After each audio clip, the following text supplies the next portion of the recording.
Desde o final dos anos 1800 até o início dos anos 1900, universidades nos Estados Unidos e ao redor dos próprios independentes, como Indiana Jones, são os pesquisadores, eles estavam indo para as montanhas e fazendo escavações, e muitas vezes os ossos dos gigantes estavam sendo descobertos e desenterrados.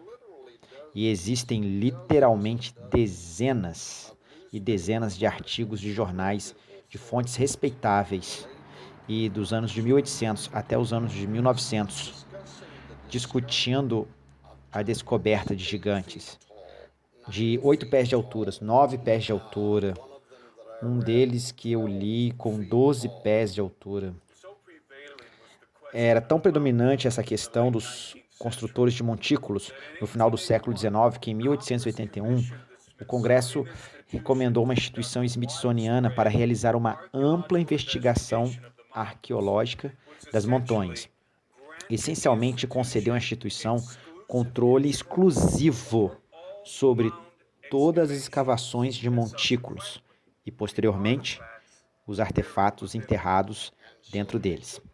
E assim eles tomaram o controle das escavações longe de muitas das universidades independentes e enviaram suas próprias equipes.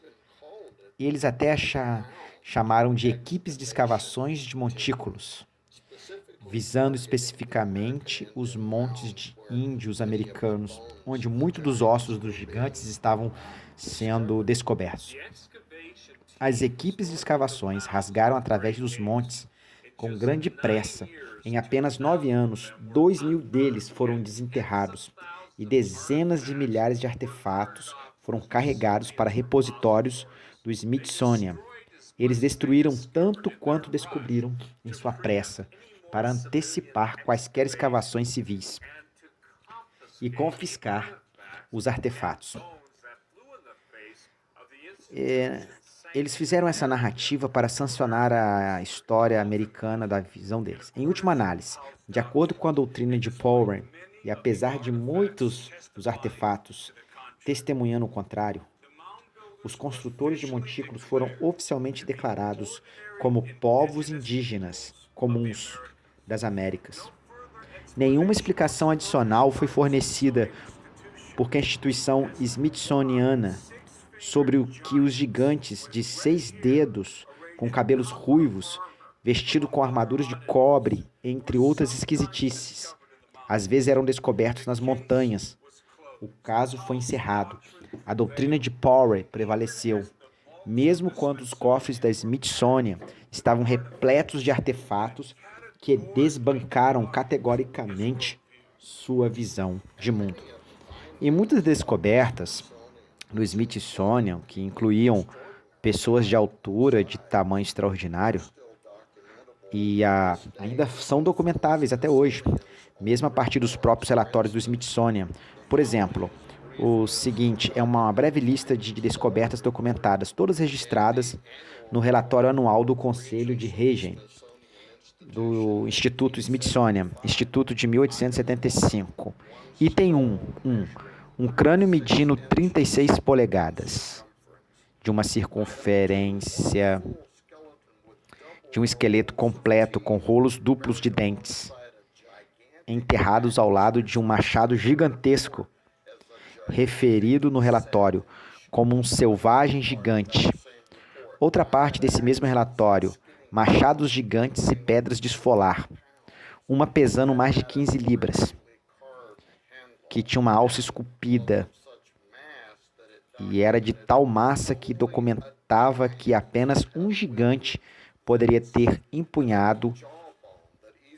Esse outro, um maxilar que facilmente deslizou completamente ao redor de todo o rosto de um homem grande durante a gravação smithsoniana, e então até o 5º relatório anual de Bureau de Etnologia ao secretário de Smithsonian, onde documentam mais 10 esqueletos enterrados em uma vala comum, esqueletos gigantes.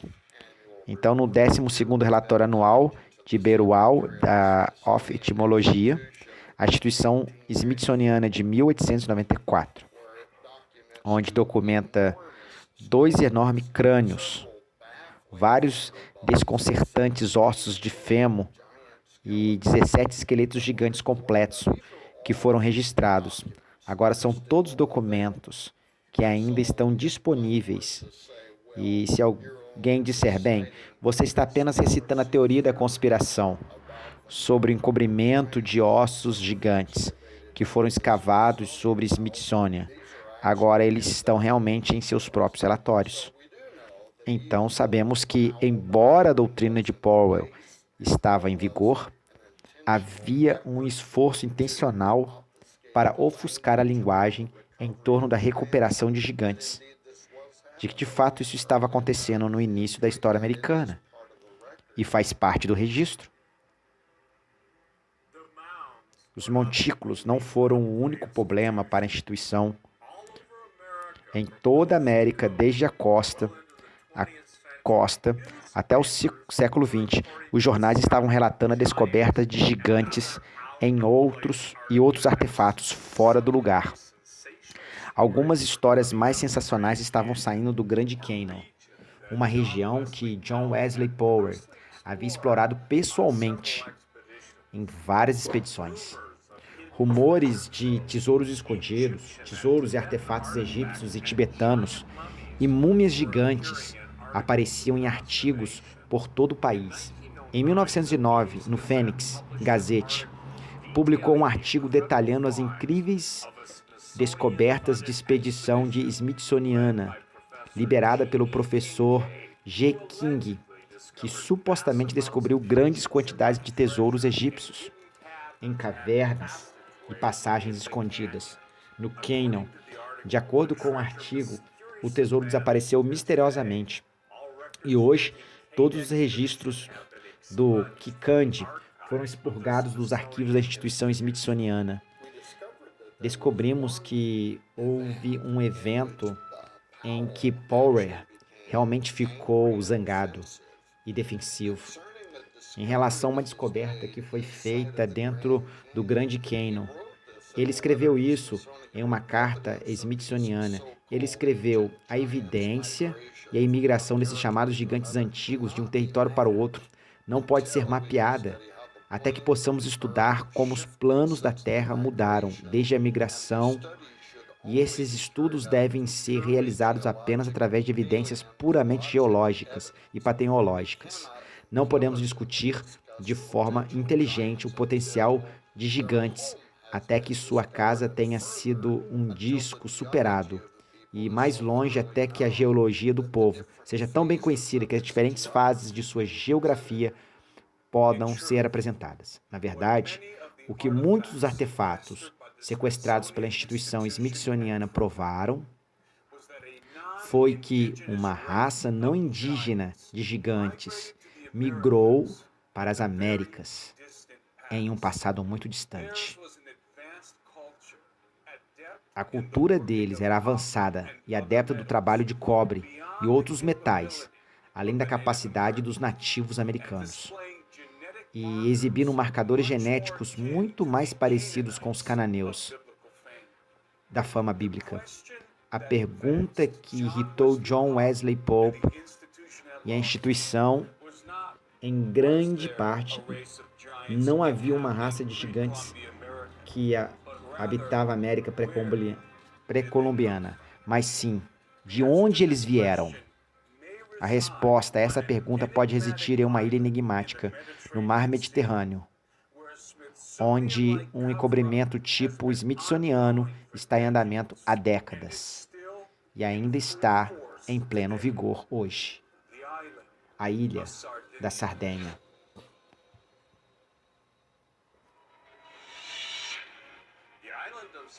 A Ilha da Sardenha está localizada no mar Mediterrâneo, ao sul da Córcega, a oeste da Península Italiana. Durante a era do Império Romano, a Sardenha era o lar de colônias romanas e governada por prefeitos romanos. Mas pouco se sabe sobre a história da ilha antes da ocupação romana. O que se sabe é que uma raça antiga dos construtores de megalitos, chamados de a civilização neológica, outrora habitada na Sardenha há milhares de anos, A civilização neológica está envolta em um mistério e lenda. Ninguém sabe exatamente quem eles eram, mas as ruínas de suas torres megalíticas, chamadas de Naragi, testemunham que eles eram poderosos construtores. Torres Naragi foram construídas com grandes pedras, brutas, no estilo ciclópico, sem o uso de argamassa. Algumas das torres eram relativamente pequenas, enquanto outras eram surpreendentemente grandes, elevando-se mais de 100 pés no mar. Existem mais de 7.000 torres Naragi em ruínas, ainda de pé na Sardenha, hoje. Mas os arqueólogos estimam que em uma vez havia mais de 3.000 delas em toda a ilha. Onde quer que vá, na Sardenha, encontramos as ruínas das torres Nuragi e os escombros de pedras pertencentes a outras construções megalíticas que outrora povoaram a paisagem. Tendo viajado extensivamente por toda a ilha, estou espantado que tão pouca atenção tenha sido dada a este lugar pelos arqueólogos, considerando quão anômala é em relação à enorme quantidade de megalíticos que já estiveram presentes. Mas ainda mais notável é a abundância de megalíticos, é a abundância de evidências que apontam para a realidade inacatável de que a Sardenha já foi habitada por uma raça de gigantes.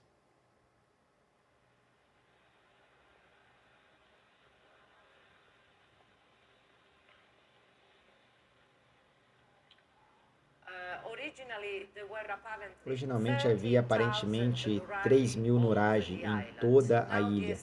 Agora, a estimativa de Nuragi é de aproximadamente 7.000 a 8.000 construções ao redor da Sardenha.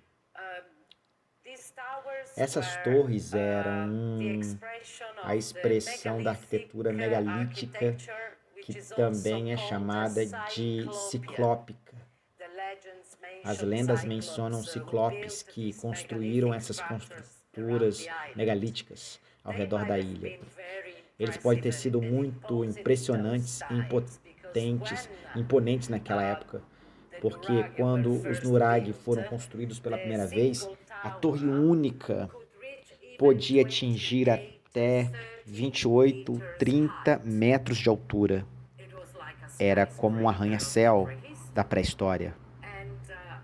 E o ciclópico, por causa da lenda, como se fossem construtores por ciclopes ou gigantes, mas também por causa do uso de pedregulhos maciços, de pedras maciças, que foram colocadas em círculos, sem uso de amarração e de argamassa.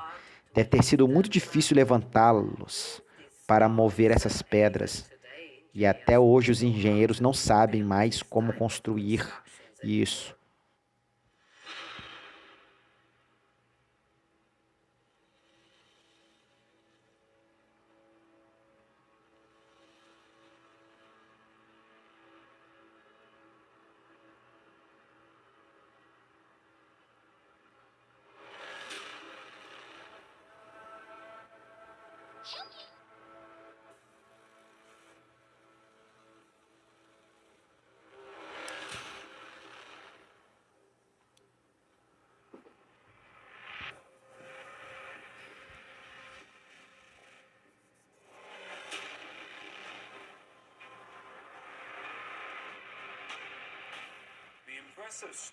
A impressionante cantaria exibida nas torres Nuragi é protótipo do estilo ciclópico clássico. A alvenaria ciclópica é um termo arqueológico usado para descrever uma técnica de engenharia antediluviana que incorporava grandes pedras sem o uso de argamassa. O uso ciclópico megalítico era usado em estruturas de pedra rústicas, como proeminentemente exibidas nas torres Nuragi da Sardenha, e edifícios incompreensivelmente preciosos, concebidos com imensos blocos poligonais, talvez melhor ilustrados nas paredes de Sarcahuana, no Peru. Ninguém sabe exatamente como os megalíticos foram construídos, porque o conhecimento da alvenaria ciclópica desapareceu da Terra. Mas o que sabemos é que quem os antigos acreditavam que eram os construtores, em todo o mundo onde os megalíticos estão presentes, lendas de gigantes abundam.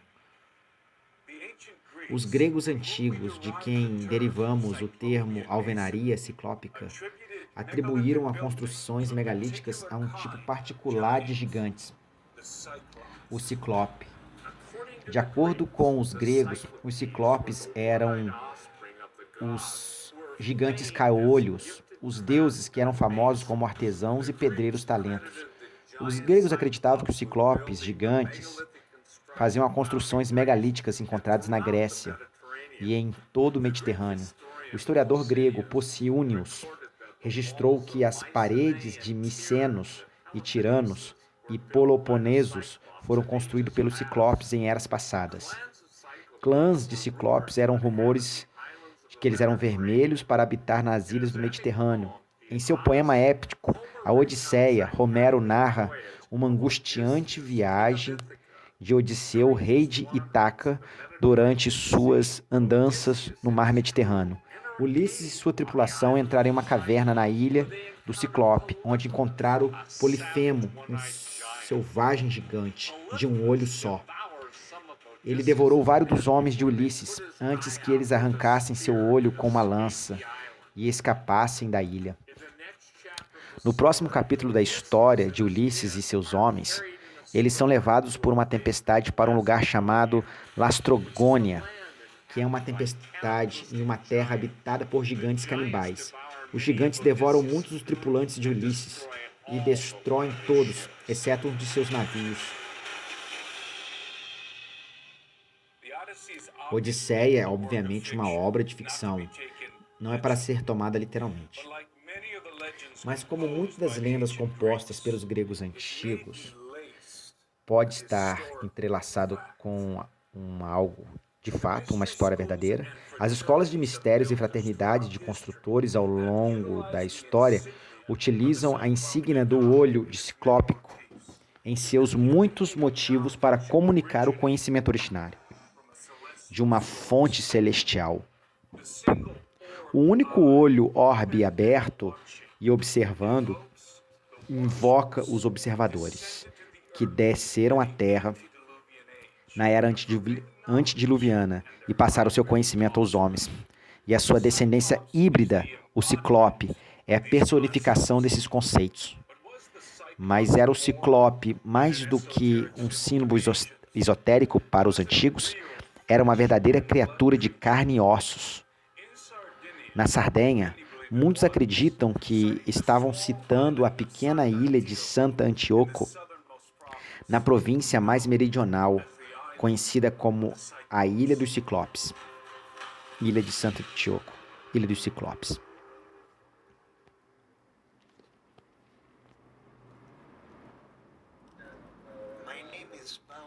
Meu nome é Paulo Vades. Nasci em Sant'Antano, em 1944. Quando eu era jovem, explorei muito nas montanhas. E por isso vi muitos esqueletos entre as ruínas e as casas velhas, no campo. Um dia, quando eu tinha 8 anos, estava pastando bois nas montanhas. Havia um lugar perto aqui, tão perto que decidi explorá-lo. Logo entrei no Nurage e descobri que o esqueleto gigante de um homem parcialmente enterrado no chão estava ali. Quando olhei para o crânio, notei que tinha apenas uma órbita ocular no meio da testa, em vez de 2 olhos, como um homem normal. Só tinha um olho no rosto e era muito grande, podia ver os seus pés ao sair do chão era muito maior do que um homem de tamanho normal. E isto aconteceu na área conhecida como a Terra do Ciclope. Santo Antíoco dá credibilidade às grandes histórias de ciclópicos no Mediterrâneo. Não apenas existem relatórios folclóricos antigos dos ciclopes que habitam esta região da Sardenha. Há também alegações contemporâneas de que os restos de esqueletos de ciclópicos gigantes foram desenterrados há alguns anos, à vista da população da cidade, antes de serem escondidos com ameaças de violência se alguém ousasse falar disso. Muitas pessoas com quem conversamos em Santo Antíoco afirmam ter ouvido falar da incidência, mas não estavam dispostos a ir na câmera e filmar e falar. Alguns até nos disseram que os ciclopes foram exumados bem no meio da cidade, onde os restos megalíticos de uma escavação arqueológica ainda podiam ser vistos. Não tive como confirmar esses rumores eram verdadeiros, mas posso confirmar que as escavações altamente secretas e restritas ainda estão correndo em Santo Antíoco. Hoje, conseguimos filmar uma dessas áreas, onde alguns acreditam que as sepulturas de gigantes foram descobertas e estavam sendo desenterrados. Será que as lendas de gigantes e ciclopes na Sardenha são verdadeiras? Se seus restos mortais estão sendo exumados em segredo e depois escondidos para proteger a narrativa convencional da história e as instituições de que a propagam, a resposta é autossuficientemente evidente para quem viu os ossos.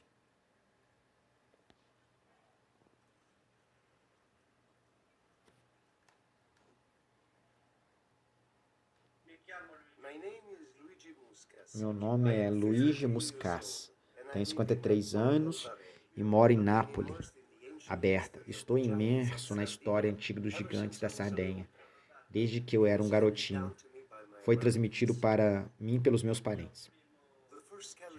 O primeiro esqueleto que vi, a primeira múmia que vi, foi num dia de chuva, no interior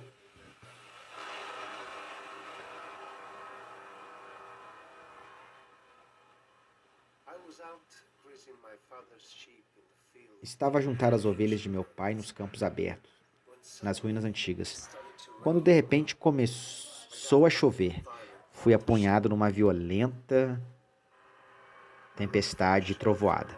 Procurei um abrigo entre as ruínas para sair da chuva e encontrei uma pequena porta de pedra que conduz a um túmulo megalítico enterrado na encosta. Quando rastejei para dentro dele, eu encontrei o corpo de um gigante morto. Ele era enorme, mais de 10 pés de comprimento. Ele estava mumificado e bem preservado. Sua pele era da mesma cor que a minha. Ele tinha todos os dentes, nenhum deles faltava. Eu contei eles, eram 32. Nem me surpreendi ao encontrá-lo. Lá, eu vi ele, que confirmou que os meus parentes sempre me disseram que éramos descendentes de gigantes.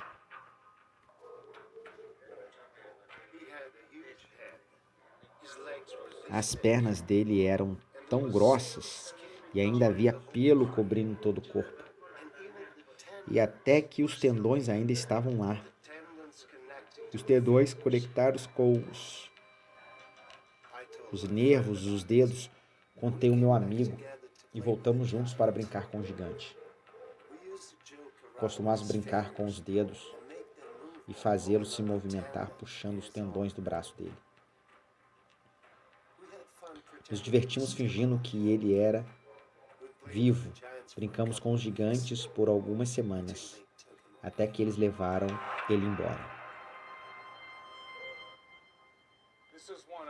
Este é um dos túmulos que corpos de gigantes foram descobertos. Na verdade, todo este lado desta colina com vista para a cidade de Pauli al-Barei. Tinha túmulos embutidos. Neste particular, essa tumba aqui. Essa tumba que Luigi viu seu primeiro gigante, quando ele era apenas um menino. Luigi diz que a cabeça do gigante estava aqui, voltada para o sol, voltada para o leste. E os pés do gigante foram por baixo. Isso costumava ser uma estrutura com um telhado, um sarcófago, e foi preenchido com terra. Por outras palavras, o que estamos agora vendo não era o fundo da tumba de forma alguma. Foi muito mais abaixo e era suficientemente grande para Luigi e o seu amigo para descer nele quando eram crianças, para que tenha sido propositalmente preenchido com terra para que você não possa mais acessar. O que está dentro dessa tumba? Vamos medir isso aqui, só para você possa ver que também é certo, grande o suficiente para caber o corpo de um gigante. Lembrando que estamos medindo o topo desse sarcófago, então não necessariamente dá a medida precisa que teria maior por dentro, que seria maior por dentro, mas podemos mostrar isso. Definitivamente era grande o suficiente para acomodar o corpo de um gigante que Luigi encontrou.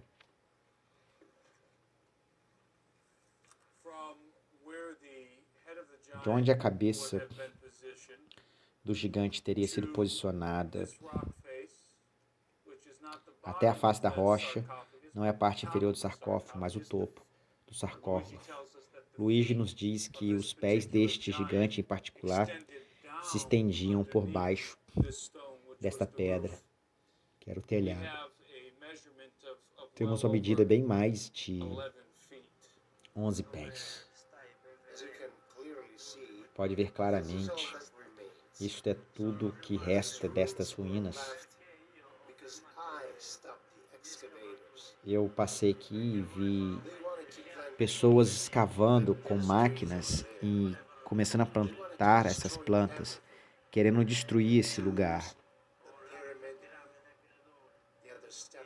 E eu disse para as máquinas: parem, o que vocês estão destruindo no Nurag?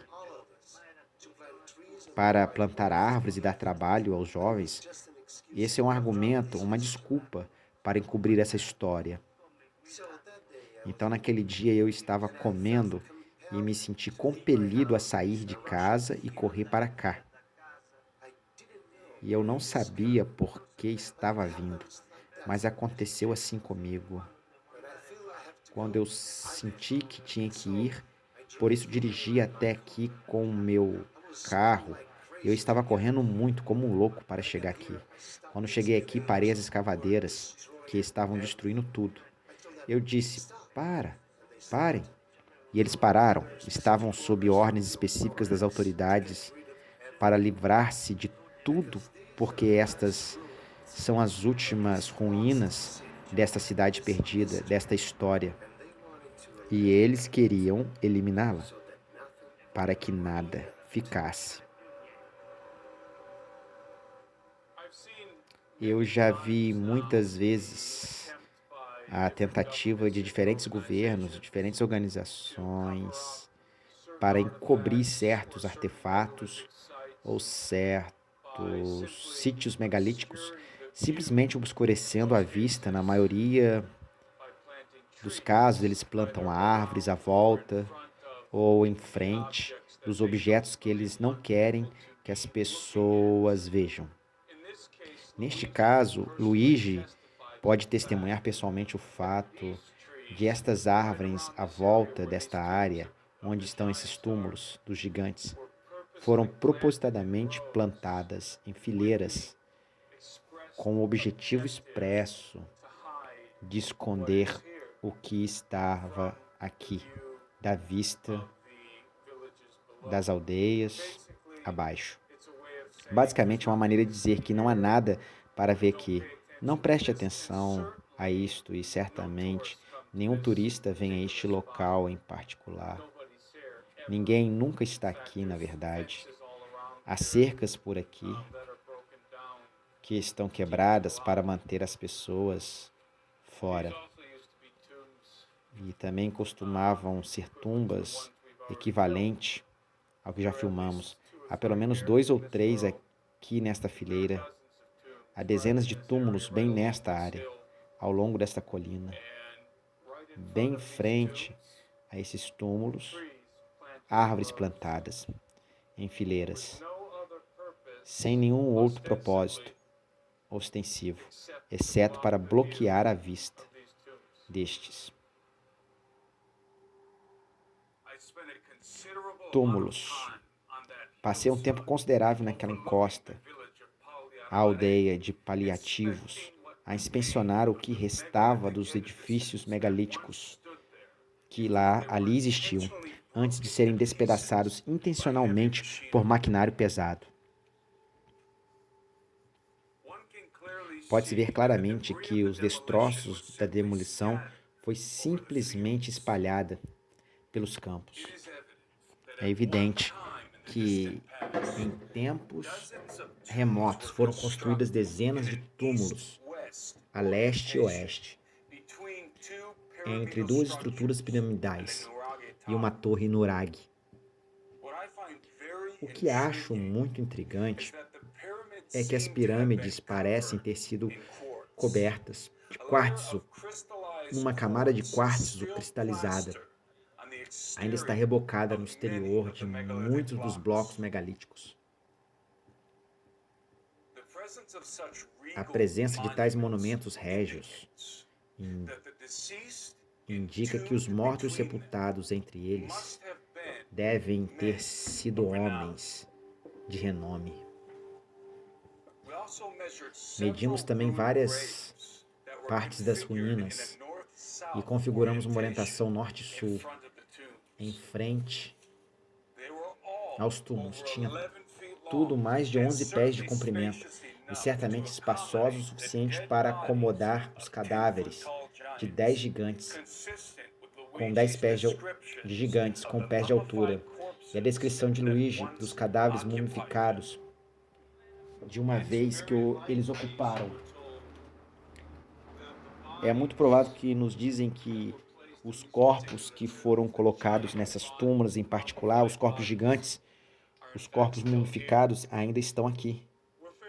Estamos bastante confiantes que, se trouxermos paz aqui e começarmos a cavar, provavelmente seríamos presos. E definitivamente alguém iria de vir para nos parar. Temos a sensação de que estamos sob vigilância, ou que estamos sob vigilância desde que entramos nesta área da Sardenha. Quando contei nossa história, eles me ameaçaram. Disseram que iam atirar em mim e na minha família. Somos continuamente monitorados, então filmamos em torno de Pauli Alberi. Um dos funcionários da cidade parou em meu carro e estava nos observando de longe, com um olhar de consternação. Em seu rosto, ele fez uma ligação de celular antes de ir. Embora assim que chegamos até a encosta, onde estão os túmulos, um helicóptero apareceu no horizonte e pairou pela área até sairmos. Pauli Arbari Sardinha. Lendas dos gigantes ainda são passadas, a lenda da civilização perdida, mas agora as histórias estão quase esquecidas. Muitos dos idosos do país morreram e os jovens realmente não se importam com a nossa história.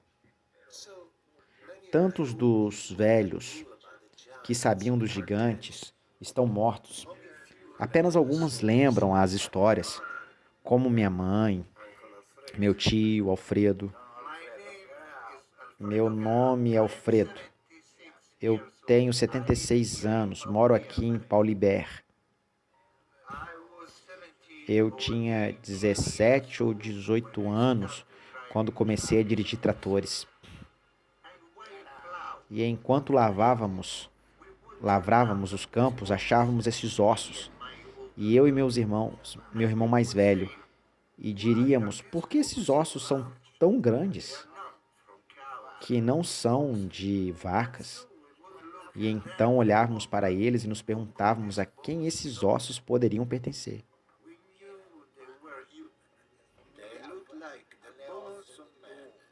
E da onde esses ossos estariam vindo?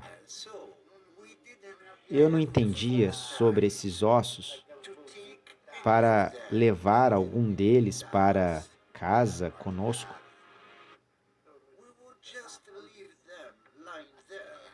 Eu não pensava em fazer isso naquela época. Eu até encontrei uma colônia antiga entre eles, mas eu não tenho mais eles. Eles levaram. Também eu vi um lugar no campo onde alguém construiu uma cerca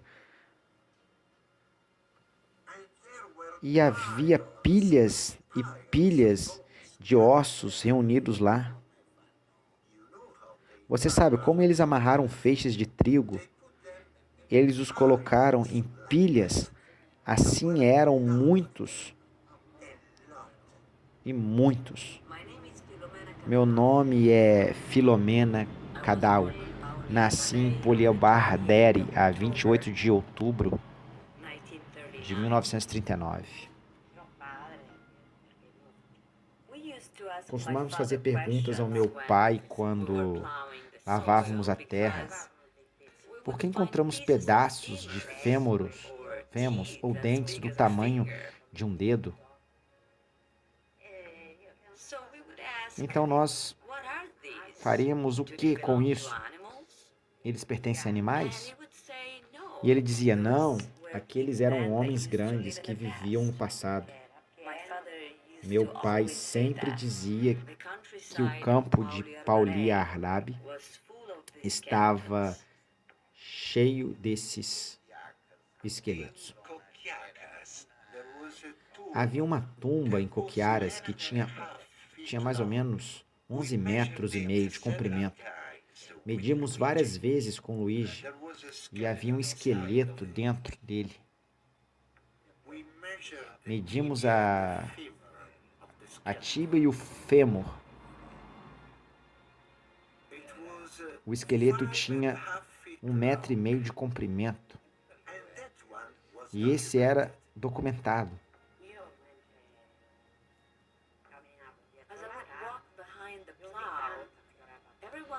De vez em quando, alguns pedaços de ossos apareciam. E estávamos muito perto do nurag, das Cenazes.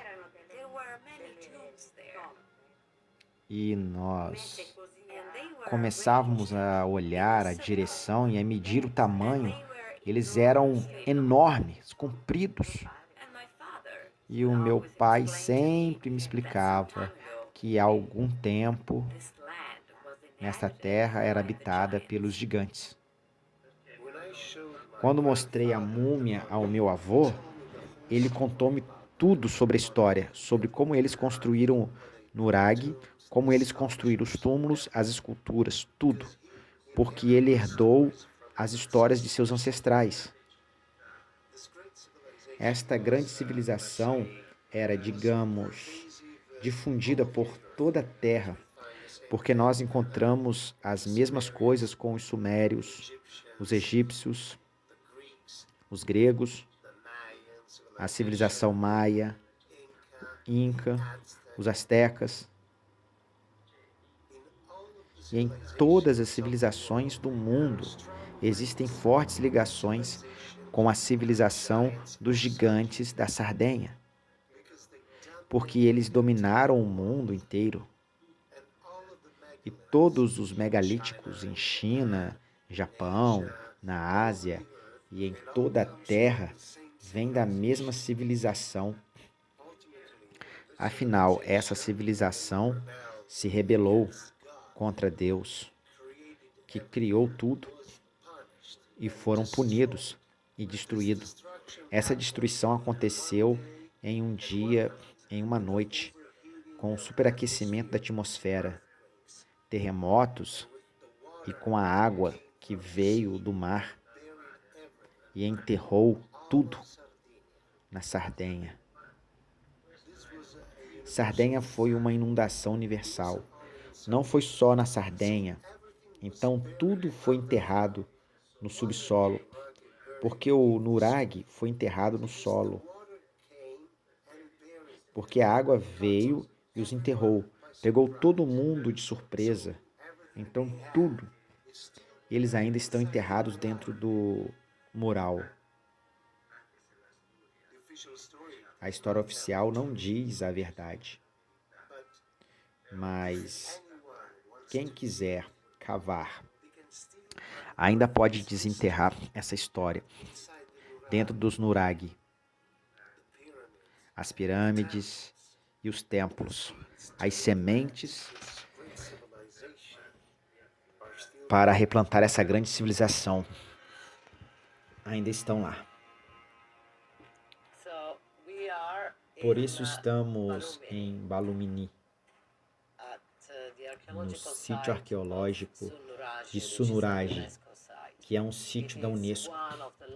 É um dos maiores nurag complexos da ilha e foi escavado profundamente nos anos 1950. Pouco antes de ser escavado e investigado, o local parecia uma das muitas colinas que caracterizavam o cenário e a paisagem deste interior da ilha, da região chamada Marmila. Debaixo da lama, na terra destas colinas, existem outros sítios arqueológicos.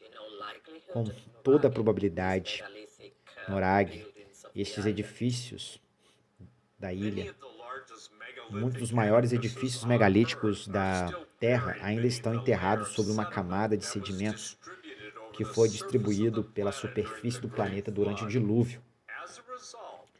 Como um resultado, as construções antediluvianas mais maciças e alucinantes ainda precisam ser desenterradas ou mesmo reconhecidas, porque seu tamanho inacreditável simplesmente desafia a narrativa convencional da nossa história.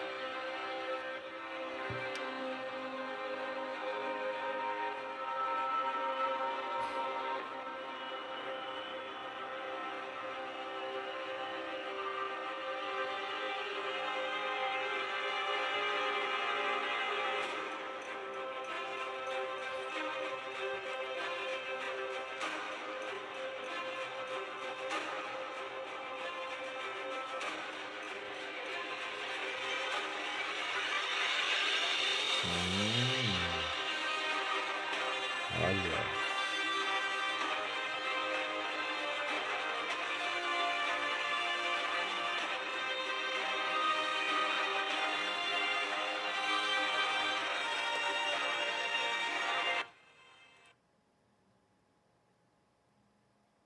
Tirando um pouco a música, por caso de direitos autorais. Toda a Sardanha há grandes montes de terras cobertos de escombros e pedras. Sob um desses montes, ruínas de torres narages são descobertas ou outros edifícios megalíticos da era antediluviana estão escondendo à vista de todos.